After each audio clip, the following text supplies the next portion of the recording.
ನಮಸ್ಕಾರ. ಇವತ್ತಿನ ಈ ವಿಡಿಯೋದಲ್ಲಿ ಕೈಮದ್ದು ಆಗಿರ್ತಕ್ಕಂತಹ ವ್ಯಕ್ತಿ ತನ್ನ ಮನಸ್ಥಿತಿಯನ್ನು ಯಾವ ರೀತಿಯಾಗಿ ಇಟ್ಕೋಬೇಕು ಅಂತೇಳಿ ಹೇಳ್ಕೊಡ್ತೀನಿ.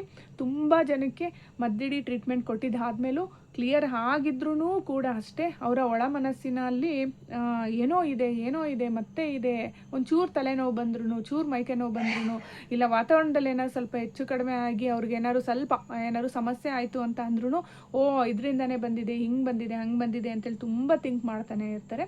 ಅಕಸ್ಮಾತ್ ಮದ್ದಿಡಿ ಆಗಿದ್ರೂ ನೀವು ಟ್ರೀಟ್ಮೆಂಟ್ ತೆಗೆದುಕೊಂಡಿಲ್ಲ ಅಂದ್ರೂ ಕೂಡ ಅಷ್ಟೇ, ಫಸ್ಟು ಮೊದಲನೇದಾಗಿ ನಮ್ಮ ಮನಸ್ಥಿತಿ ಇದೆಯಲ್ಲ ಅದನ್ನು ಸರಿ ಮಾಡ್ಕೊಳ್ತಾ ಹೋಗಬೇಕು. ಈಗ ನೋಡಿ, ನಿಮಗೆ ಮದ್ದಿಡಿ ಆಗಿರುತ್ತೆ ಅಂತಲೇ ಅಂದ್ಕೊಳ್ಳೋಣ. ಈಗ ಮದ್ದಿಡಿ ಆಗಿದೆಯಾ, ಮದ್ದಿಡಿ ಆದಾಗ ನಾವು ಏನು ಅಂದ್ಕೋಬೇಕು, ಆಗಿದೆಯಾ, ಸರಿ ಅಂತೇಳಿ ಕೂಲಾಗಿ ತೊಗೋಬೇಕು ಅದನ್ನು.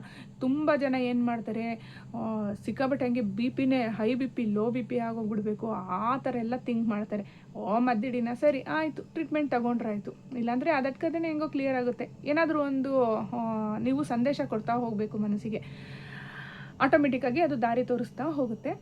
ಆಮೇಲೆ ಇವತ್ತು ಜ್ವರ ಬಂದಿರುತ್ತೆ, ಜ್ವರ ಬಂದಾಗ ಸರಿ ಡಾಕ್ಟ್ರ್ ಹತ್ರ ಹೋಗೋಣ, ಒಂದು ಇಂಜೆಕ್ಷನ್ ಮಾಡಿಸ್ಕೊಳ್ಳೋಣ, ಮತ್ತು ಏನಾದರೂ ಮೆಡಿಷನ್ನ ತಗೊಳ್ಳೋಣ, ಕ್ಲಿಯರ್ ಆಗುತ್ತೆ ಅಂತೇಳಿ ಅದೊಂದು ನೀವು ಮನಸ್ಸಿಗೆ ಸಂದೇಶವನ್ನು ಕೊಡ್ತಾ ಇರ್ತೀರ. ನಿಮ್ಮ ಮೈಂಡು ಅಲ್ಲಿ ಓಡ್ತಾ ಇರುತ್ತೆ, ಜ್ವರ ಬಂದಿದೆ, ಕೆಮ್ಮು ಕಫ ಆಗಿದೆ, ಸಿಕ್ಕಾಪಟ್ಟೆ ಜ್ವರ ಬಂದಿದೆ, ಸ್ವಲ್ಪ ಅದು ಇದು ಅಂತೇಳಿ ಮನೆ ಮದ್ದನ್ನು ಮಾಡ್ಕೊತೀರಾ ಅಂತ ತಿಳ್ಕೊಳ್ಳಿ.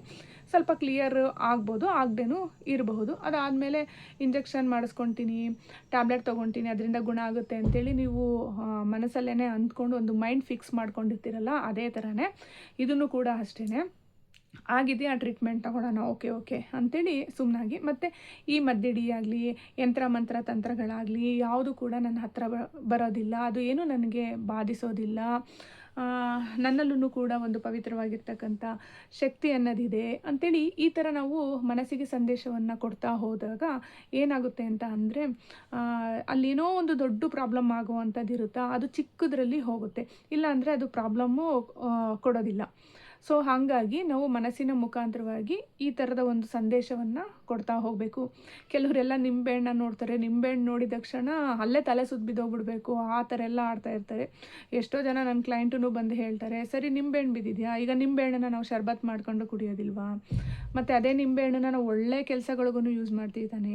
ಈಗ ಗಾಡಿಯಲ್ಲಿ ಇದು ಅಕ್ಟೋಬರ್ ಬಂದರೆ, ದಸರಾ ಹಬ್ಬ ಬಂತು ಅಂತ ಅಂದರೆ ಗಾಡಿ ಕೆಳಗಡೆ ನಿಂಬೆಹಣ್ಣೆಲ್ಲ ಹಿಟ್ಟು ತುಳಿಸೋದಿಲ್ವಾ, ಮತ್ತು ಒಳ್ಳೆ ವಿಷಯಕ್ಕೂ ಯೂಸ್ ಮಾಡ್ತೀವಲ್ಲ, ಅದನ್ನು ಕೆಟ್ಟದ್ದು ಅನ್ನೋದನ್ನು ನೋಡೋದ್ರ ಬದಲು ಕೆಟ್ಟದ್ದು ಎಲ್ಲೆಲ್ಲಿ ಇರುತ್ತೋ ಅಲ್ಲಿ ನಾವು ಒಳ್ಳೆಯದನ್ನು ತುಂಬ್ತಾ ಹೋದಷ್ಟು ಕೂಡ ಅಷ್ಟೇ ನಮ್ಮ ಮೈಂಡು ಪ್ರೋಗ್ರಾಮ್ ಆಗ್ತಾ ಹೋಗುತ್ತೆ. ನಾವೊಂದು ಮೈಂಡಿಗೆ ಟ್ರೈನಿಂಗ್ ಕೊಟ್ಟಂಗೂ ಕೂಡ ಆಗುತ್ತೆ. ಇದರಿಂದನೂ ಒಂದು ಅರ್ಧ ಕಾಯಿಲೆ ವಾಸಿಯಾದಂಗೆ ಆಗುತ್ತೆ.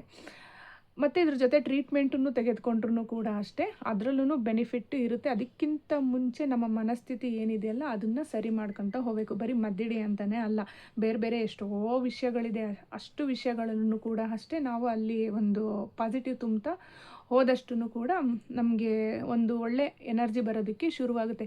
ಏಕೆಂದರೆ ಮೊದಲಿಂದನೂ ಇವಾಗ ನಮ್ಮ ಒಂದು ಸರೌಂಡಿಂಗಲ್ಲೇ ನಾವು ಬೆಳೆದಂಥ ವಾತಾವರಣದಲ್ಲಿ ನಮ್ಮ ಮೈಂಡಲ್ಲಿ ತುಂಬಿ ಕಳಿಸಿರ್ತಾರೆ. ಏಣಿ ಅಡ್ಡ ಬಂತು, ಬೆಕ್ಕಡ್ಡ ಬಂತು, ಒಂಟಿ ಬ್ರಾಹ್ಮಣರು ಅಡ್ಡ ಬಂದರು, ಕಬ್ಬಣ ಬಂತು, ಅದು ಇದು ಹಾಗೆ ಹೀಗೆ ಅಂತೇಳ್ಬಿಟ್ಟು ಮೈಂಡಲ್ಲೆಲ್ಲ ತುಂಬ್ಕೊಂಡಿರ್ತಾರಲ್ಲ. ಸೊ ನಾವು ಅದನ್ನ ಕ್ಲಿಯರ್ ಮಾಡ್ಕೊಳ್ತಾ ಹೋಗಬೇಕು. ಅಲ್ಲಿ ನಾವು ಒಳ್ಳೆಯದನ್ನಂಗೆ ನೋಡ್ತಾ ಹೋಗಬೇಕು. ಇವಾಗ ಬೆಕ್ಕು ಬಂತಾ, ಈಗ ಬೆಕ್ಕು ಒಂದು ಪ್ರಕೃತಿಯಲ್ಲಿ ಇರ್ತಕ್ಕಂತಹ ಪ್ರಾಣಿ.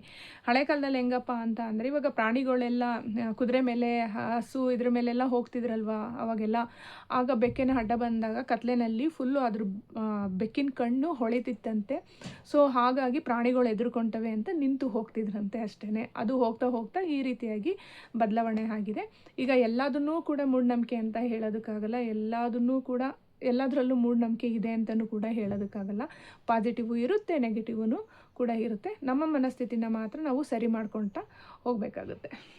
ನೋಡಿದ್ರಲ್ಲ, ಇವತ್ತಿನ ಈ ವಿಡಿಯೋ ಇಷ್ಟ ಆದಲ್ಲಿ ಲೈಕ್ ಮಾಡಿ. ಇನ್ನಷ್ಟು ವೀಡಿಯೋಸ್ಗಳು ನೋಡಬೇಕು ಅಂದರೆ ಸಬ್ಸ್ಕ್ರೈಬ್ ಮಾಡ್ಕೊಳ್ಳಿ. ನೆಕ್ಸ್ಟ್ ಇನ್ನೊಂದು ಒಳ್ಳೆಯ ವಿಡಿಯೋದೊಂದಿಗೆ ಭೇಟಿ ಆಗ್ತೀನಿ. ನಮಸ್ಕಾರ.